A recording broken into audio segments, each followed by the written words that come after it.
was on mute. Hey everyone, how you doing today? My name is Dante Jones. First, I'd like to welcome our elected official panel. I'm from the great state of Ohio, and I'd like to say it's an honor to moderate this elected official panel. So thank you for being here with us this afternoon.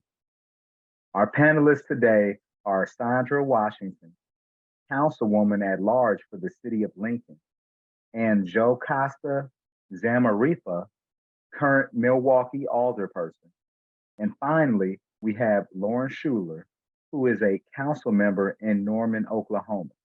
She also works for Campus Vote Project, and we will begin with having all three of you introduce yourselves for 2 minutes each. Thank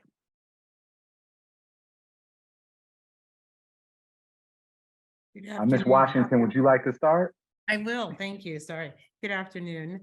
I'm Sandra Washington. I live in Lincoln, Nebraska. I've been on city council for 4 years. I have 2 years left in this term.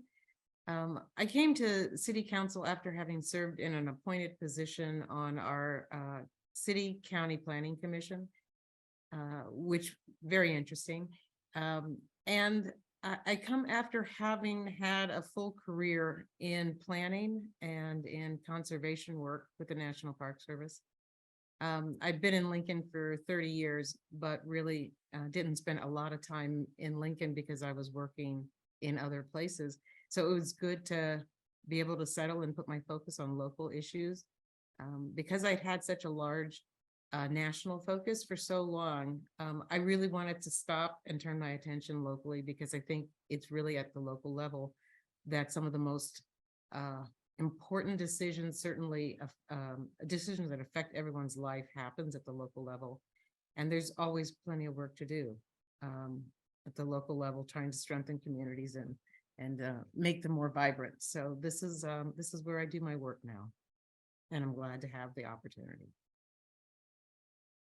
Thank you so much, Councilwoman Washington. We appreciate your contributions here today.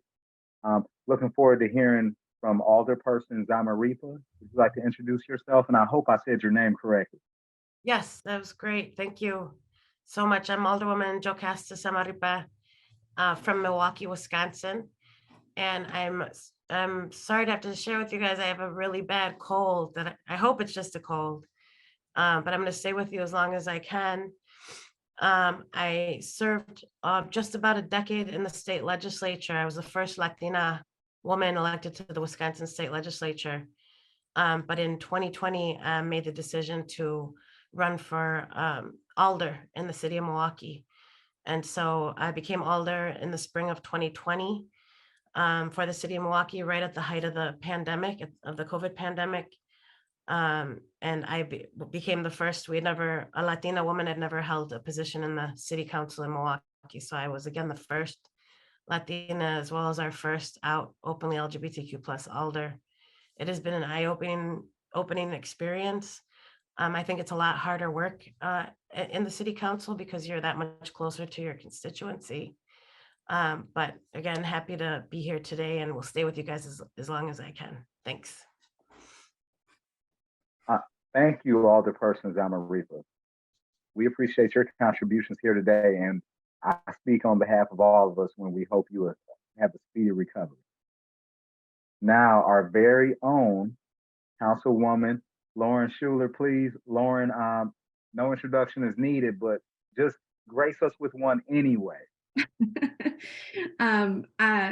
Thank you so much. It's really interesting when I get to play and like wear both of my hats in kind of the same space. So many of our Democracy Fellows on the call today know me. I'm on our national staff. I am the Curriculum and Research Associate with Campus Vote Project. So I'm working directly with our Democracy Fellows on their national programming. But I guess I would say in my night job, I am also a council person for our community. And I was originally appointed back in 2021. There was a vacancy that they needed to fill. So I went through the process of applying. There was a committee and then was ultimately appointed by council.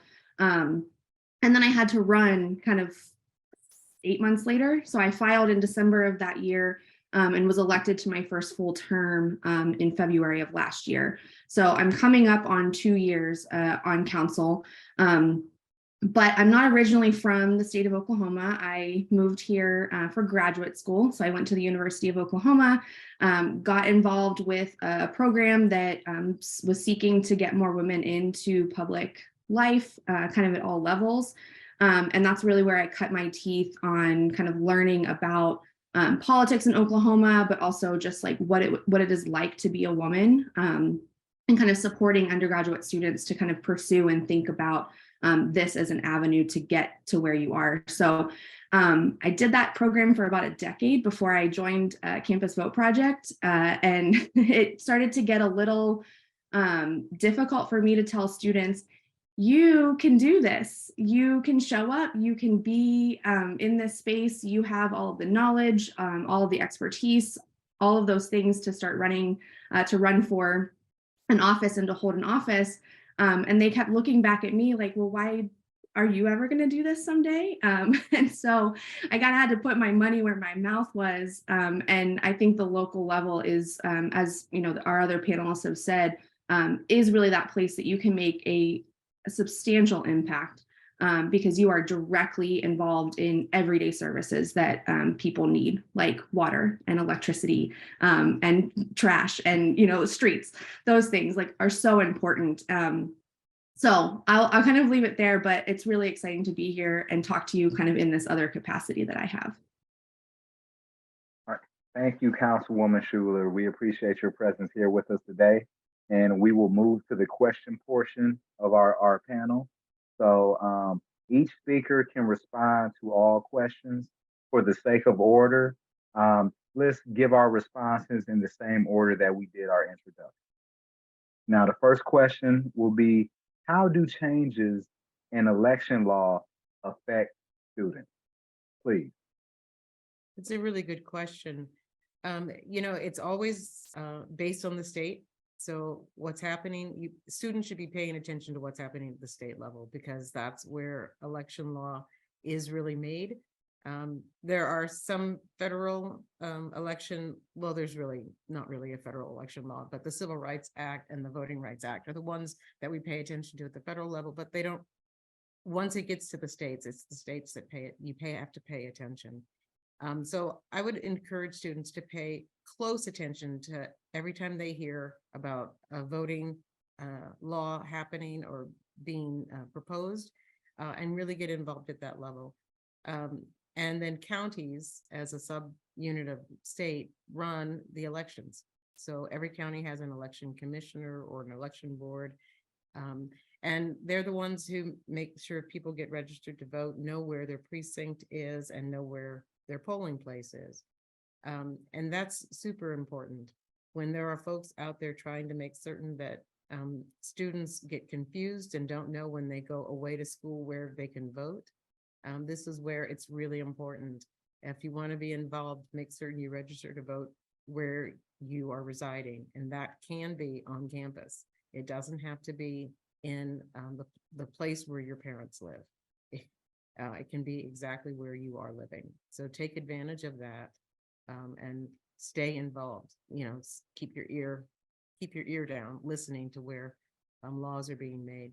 So far in Nebraska, we're not having those kinds of issues yet, though they're asking for IDs. But once they passed a referendum last November saying that we would have to have IDs to vote, it went back to our unicameral. We only have one house. It went back to our unicameral legislature, and they cannot figure it out.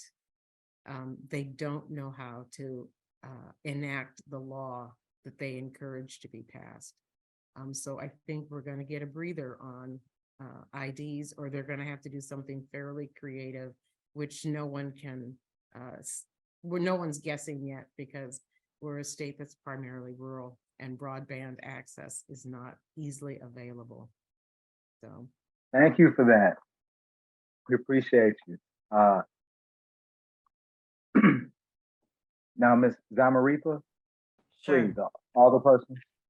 Yes, in Wisconsin, while I was in the state legislature, unfortunately, the state did pass a very restrictive voter ID law At the time, the state was controlled by a Republican supermajority in the legislature, as well as a Republican governor in the executive branch. So they were successful in passing a voter ID law that did, I think, deter students, people of color, low-income folks, even our elderly, from being able to head to the polls to vote. It's something we're still grappling with. You know, we really try to not continue with those kind of negative talking points, but try to tell people it's easy, just use your driver's license, use your state ID. But the truth is that we know that a lot of young people are waiting longer to go get their driver's license. The truth is also that a lot of college students don't have that Wisconsin state driver's license. Maybe they're from out of state coming to UW-Madison or UW-Milwaukee or UW-Stevens Point, any number of our UW schools, and they don't have the adequate state ID. Only about, I want to say only about 4 or 5 of our UW schools have a student ID that meets the criteria to be able to use it to go vote. Otherwise, the vast majority of our UW schools, that's not an adequate ID for our students to use. They have to make that extra step of going to get their Wisconsin state ID or Wisconsin state driver's license to go and be able to vote. And I think that was intentional to deter young people from voting. And I think it's unfortunate. And we're still struggling with those ramifications of trying to get underrepresented folks, young people, POCs, across the board to the polls to vote on election day. Thank you, Alderperson Zamarripa. Councilwoman Schuler. Yeah, so I think Oklahoma is it's an interesting place. I think that we do and conduct elections in a fairly uniform way. So all 77 counties in our state are running elections exactly the same way. So same voting machines, same early voting, same, all of those things. So I like to uplift the positive things that are happening. But I think our legislature continues down this road of fear in, allowing access to more people, but specifically there is a fear around college students voting. So we do have voter IDs in our state. It's ambiguous whether student IDs are allowable. Every time I talk to the election board, they say, yeah, the state issued colleges, their IDs are accepted, but it is not listed on any location in their website. It is not explicitly written in the piece of legislation that was passed. So it becomes challenging and confusing for students, like, does this work? It's also very challenging and confusing for our poll workers. Right. So when they're trained, there are many poll workers that they get it. Yes, they're accepting, our student IDs, but then there are many that aren't. And so students show up with their ID, which they've been told are, acceptable IDs. And then they're getting told by their poll worker, no, this isn't. And what do they do? Right. So it really is about, having this communication and dialogue with students to say, yes, this is an acceptable form of ID, but if you go into the polling location and they are not going to let you vote because they think that this is not, an accepted form of ID, what do you do then, right? Let's have multiple options and multiple plans in place. Also knowing, what is your election board's number so you can call directly, making sure that you do not walk out of your polling location without doing a provisional ballot. So that you can sign, there's an affidavit. It basically is like doing an absentee ballot, but at your polling location, and they verify all of those. There's a lot of miscommunication around our provisional ballots counted in our state. They are all counted before the vote is certified. So it's not just if it's close, because I think some people think that as well. And so I think really what affects students the most is just this challenge of kind of trying to navigate all of the different changes that are coming down from our state legislature. How are the counties running it? What kind of relationships you have with your county election board? That's how it's run in ours. And all of our municipal elections are run through the county election board as well. And we don't have, the other thing too is our Secretary of State is not over elections. We have a separate kind of entity that does that. And so knowing who is the person that is administering your elections can be, challenging for students. And I think the work that I did when I was on a college campus was a lot about just dispelling misinformation and making sure that students knew exactly where to find all of their information.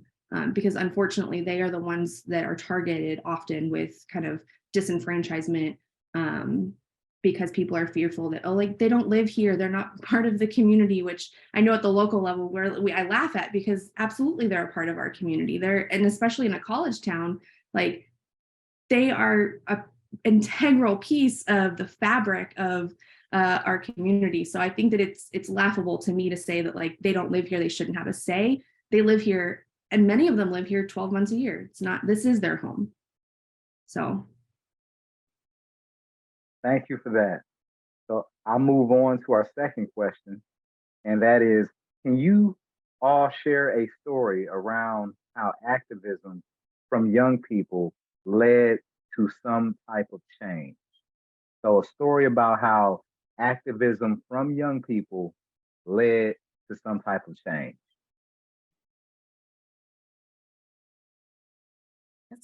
That is a challenging question, not because I don't have an example, but because I'm trying to figure out which of the ones I'm going to use.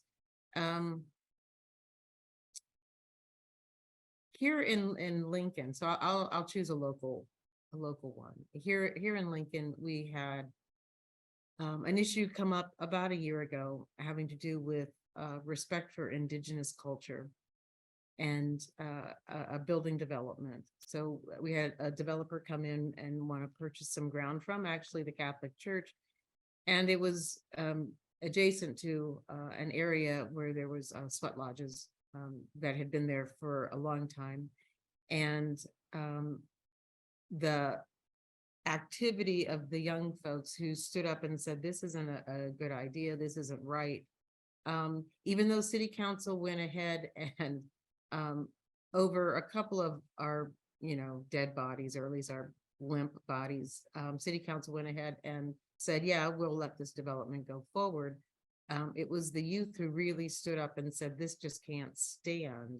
And they were able to get some concessions made. So showing the support, rallying people, really working to find a way for Indigenous culture to be respected at bare minimum, celebrated at best, was possible. And the city went forward and is beginning to make some amends. We're looking at land reparation, but we've set aside a day, and we honored the Omaha, Missouri tribe who has home territories here in Lincoln. They've moved to Oklahoma, of course, not by their own choice. We know this, but their home territory is in Lincoln, and we had a welcome homes celebration for them last summer and are looking at reparations.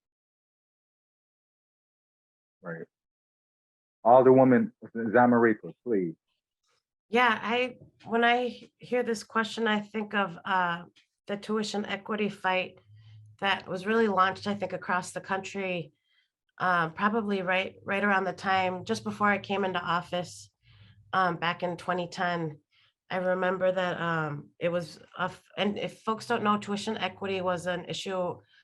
It was a pro-immigrant issue.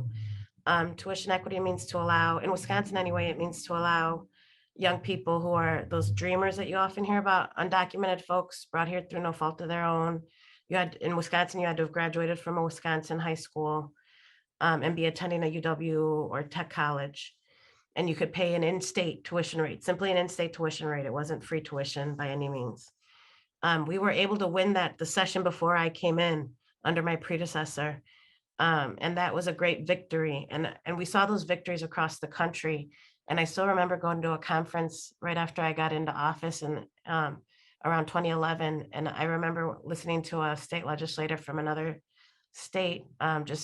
She got so emotional because she said it was the young people, the dreamers and their allies, who really helped to galvanize and organize and work with people like President Barack Obama, who really helped to vocalize the plight of the dreamer. And we were able to see those victories in so many states. And in Wisconsin, unfortunately, as soon as the Republicans gained control in 2011 with Governor Scott Walker, it was one of the first things they repealed. But we did have it for one legislative term in Wisconsin, and it was a great victory. Thank you for that response. Councilwoman Schuler? Yeah, I know it's hard for me to pick one thing. I mean, having worked on a college campus, I've seen so much activity and activism from students. I've been, I would say on the sidelines of helping them, just like think about and formulate kind of action steps. But I guess I'll highlight two. So at the University of Oklahoma, there was a string of kind of racial incidents on our campus, stemming from kind of some chants from a fraternity. There were some blackface incidents, and it at the time we did not have a diversity and inclusion officer. I mean, like, we're in the 2015 timeframe, and we still do not have someone who is doing or charged with doing DEI work on our college campus, which to me was wild. And so there was a kind of movement from, I would say it started kind of in our Black Student Association because of the harmful acts that were, against that community. But I had a number of students that I worked with kind of in voting rights spaces, kind of formulate a group that was called the Black Emergency Response Team, BERT. BERT was their acronym. And they put together a list of kind of demands to meet with the administration to kind of talk about, like, this is not okay.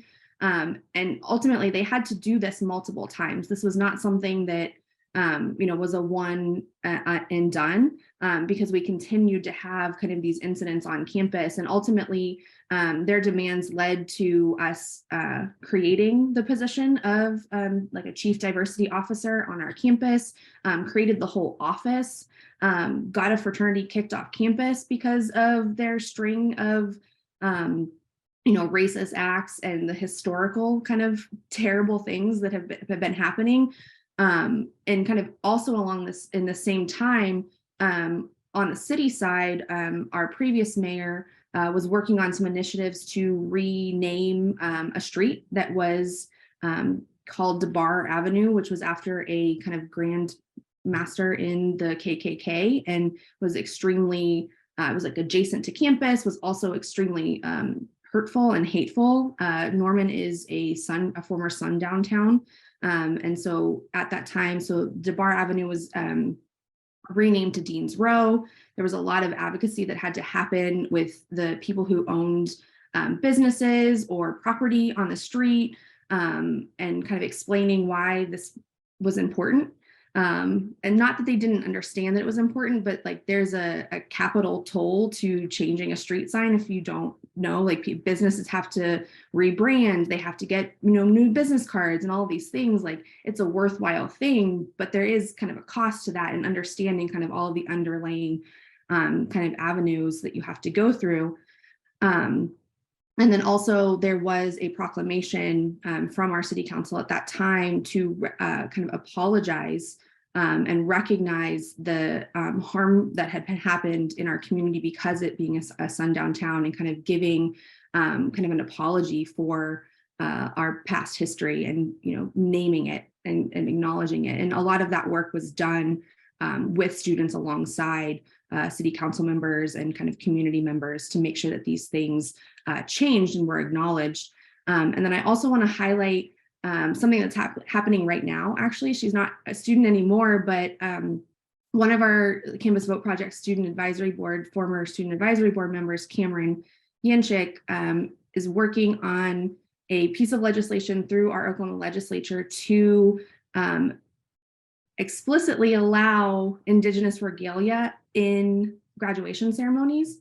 It just passed the Senate unanimously, which in Oklahoma is a pretty big thing, to have both sides of the aisle. We're a deeply red state, but this is something that, as former Indian territory, and we have, 39 tribes in the state of Oklahoma, this is really important.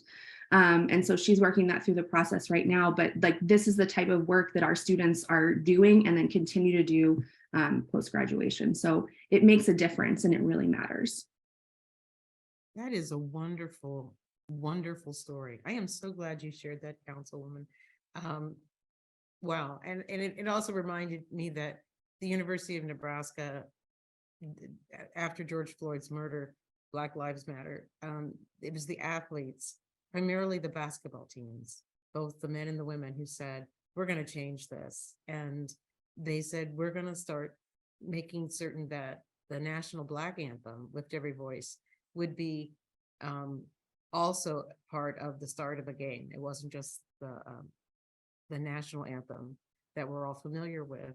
And when the governor at the time got very upset and told the students that they were, I don't know, being unnecessarily whatever, and he asked them to stop it, and he went to the athletic director, and the athletic director said, this is a student-led thing. We're not going to ask them to stop. And then the coaches and the staff all made a video saying why they were proud of the students for standing up and speaking out. And so now they've got a jersey. They only wear these jerseys in February, but they have Black Lives Matter jerseys they wear in the month of February. And I love it. I'm a basketball fan. And I do love that the athletes stepped up. And So you're living your best life right now in March Madness, right? I am. Yeah. I didn't sleep at all last weekend. I loved watching 100 teams. I mean, I'm watching men and women both. So Yeah. it's very exciting. Yeah. One of the things that I didn't mention too is that during all of this on the campus, our student athletes were a big part of that. Like our football players, alongside their coaches, kind of walked arm in arm and kind of marched through to kind of protest this. And so I heard someone talking about student athletes earlier. I think it was you, Dante, that they really do have a big role to play on college campuses. So I don't want to lose sight of kind of that work that athletics side is doing as well. Thank you so much. These are all wonderful stories, and we love to hear that all the students are getting so involved with civic engagement in the community. We just have 2 more questions left. I want to get the opportunity to get both of them in. So the next question will be, how did you get where you are today? Okay, that's simple. I can do that in about 15 seconds. No, I'm joking. Wow, how did I? Both my parents were really involved in providing service or giving service back to the community in lots of different ways. My father was a Marine, and then when he left active duty, he went to work for the Defense Department. Just, a clerk's job. This is what I'm going to do. It's and it was his 8-hour, but when that day was over, he went to his second job, and his second job was working in youth detention. He had a real passion for juvenile justice work, and that's what he did as his second job for decades. And my mom was a teacher, and I watched the two of them do this kind of work, just find ways to give, find ways to help. And so when I had an opportunity to choose a career, I really, though we chose different ways, I chose conservation.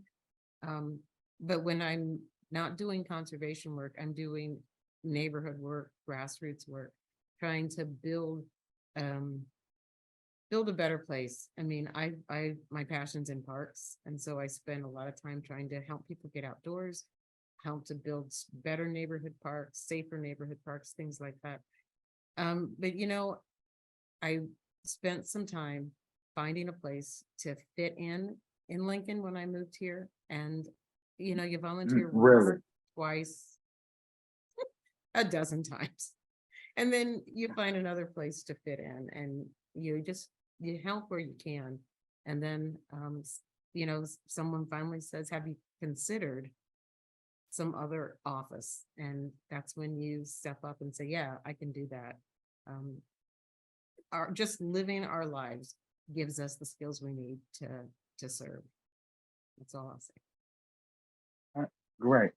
Alderwoman Zamarripa, same question. Yes, I always give credit to my aunt Nena. She ran when I was a little girl several times for various different offices all the way up through my young adulthood. She never won. always unsuccessful, unfortunately, but I always credit her with, I feel like she was meant to do that because I was watching and learning. And yeah, I always give her a tremendous amount of credit. I feel like she helped open the door so that I could ultimately walk through it for our community. Thank you. Thank you. Councilwoman Schuler? I will be brief. I try to be brief about this. I mentioned a little bit earlier that when I came to Oklahoma, I was studying.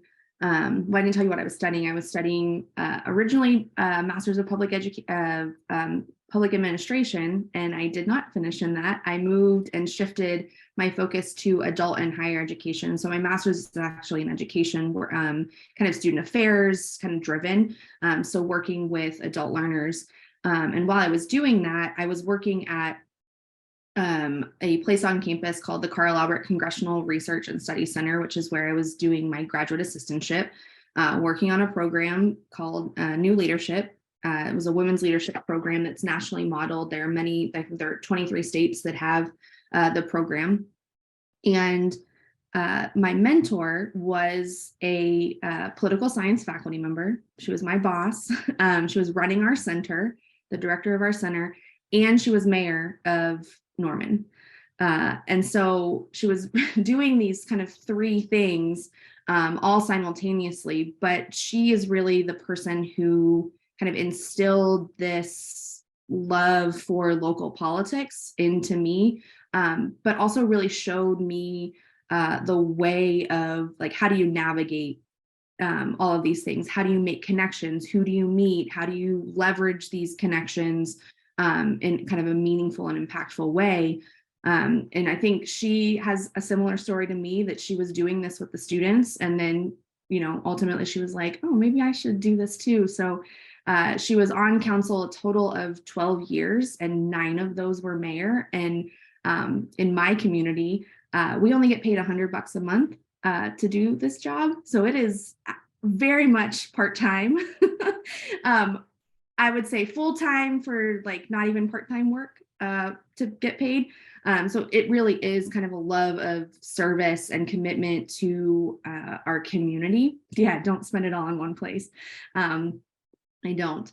But, I think that having mentors and people that can kind of help shape who you are, because I don't come from a political family. I'm the weird one who does this kind of work and is really invested in this kind of stuff. But find the people that kind of light that fire in you and can help, you can bounce ideas off of and kind of figure those things out. But I credit her with helping shape kind of this role that I've now taken. Thank you, all of you. Great responses, and we really appreciate your engagement. I have one more question, and because I think we're a little bit over time, I'm going to give you a real challenge. I'm going to throw you for a loop. I'm going to ask you to answer this question with one word. So, what/how can people, and I'm doing this for the purpose of I want to get the audience questions, because we have an audience question portion after this. So I don't want to just think, I'm not just messing with you. So what/how can people take further action to support youth, civic engagement, voting rights, democracy, etc.? I'll read it again. What/how can people take further action to support youth, civic engagement, voting rights, democracy, etc.? One word answer, go. Listen. Great answer. Donate. I like that. I'm going to use a hyphenated word, show up. All right, you kind of cheated, but we'll let it go. I'm a politician. I know how to cheat on these things. All right, so Chuck, I think that's it for me. This was such a lovely experience. Would you like me to direct some questions from the audience, or are you going to take it from there? Oh, but before I pass that over to you again, I want to thank all of you, councilwomen, alderwomen, for showing up for us here today, for your engagement. We appreciate it. Your your answers, and thank you for tolerating the moderator here. Thank you so much. Thank you very much, Dante. You did a great job. I think we have time if there's one audience question. If someone, anyone want to raise their hand? So I will just ask, being that you are all females and often a male dominated environment, can you share any just sort of experiences or advice that for being in the spaces that the three of you are a part of? You know, it's easy to suffer from imposter syndrome, which is feeling like you don't belong or you're faking it or everyone's going to figure out that you're not brilliant. And that's if you can do anything, set that aside.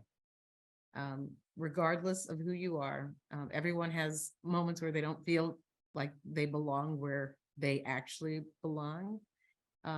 They're not, I think there's been one other Black woman who served on our Lincoln City Council well before my time. You know, I'm there because this is the work I'm doing. And at the end of the day, it's not about our egos. It's a job that needs to be done. And all of us know how to show up and do work. And that's really what this is. It's showing up and doing the work. So just do it. Put the stuff that makes you say, I can't, put it aside. Yeah, Sandra just hit it home because that was exactly what I was going to speak to. I know that so many of us women, and not just women across the board, I think so many of us struggle with imposter syndrome. So I would ask you guys to work really hard to push back against that. And I mean, faking it till you make it, that's what they all do. So I've really embraced that advice when people say fake it till you make it. I think that's what most successful people do. And to try not to let yourself feel diminished or less than. When I first got in, I got a lot of that I was too thin-skinned. I wouldn't make it because I was so thin-skinned and soft-spoken. And I've perceived those to be now pretty sexist. And they were so wrong. I've been in politics now for upwards of 15 years. And if I can do it, anybody can do it. And don't let them ever tell you that you're too thin-skinned, because I'm proof that I've been resilient and successful. And I know that you guys will be too. Thank you. I love hearing you say that, because I think when they say thin skin, they mean compassionate, they mean empathetic, they mean like all of these things that you hear. So I think that that's a strength personally.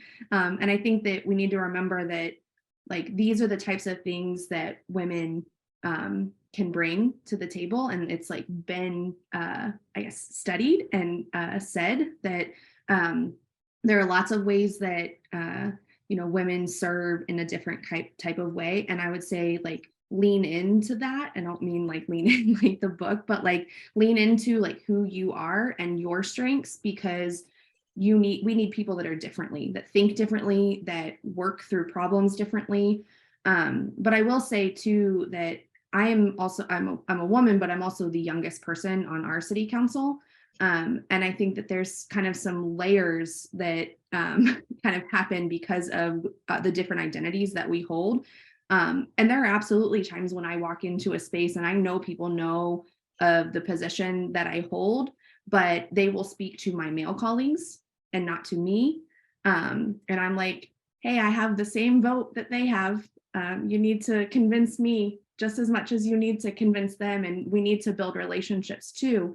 And I would say this idea of taking up space, I think is really important. So there are lots of places where I don't get invited to the table, but I make sure that I am there and I show up or I push my way in. I like have this way of trying to be like, well, I think that a council member should be there. or there should be multiple council members there, and I'm going to volunteer myself to show up in that space. Do I always want to be there? Do I have the time to be there? No, but I think that it's really important that someone that is like me is entering into those spaces. And I would say that especially for people who hold multiple minority identities, like it is so important for you to show up and to honestly to push your way in, even if you are not invited to the space. Amen. Amen. So we would, on behalf of all of Campus Vote Project, we just want to say thanks. I think this is a fantastic session. The three of are just amazing.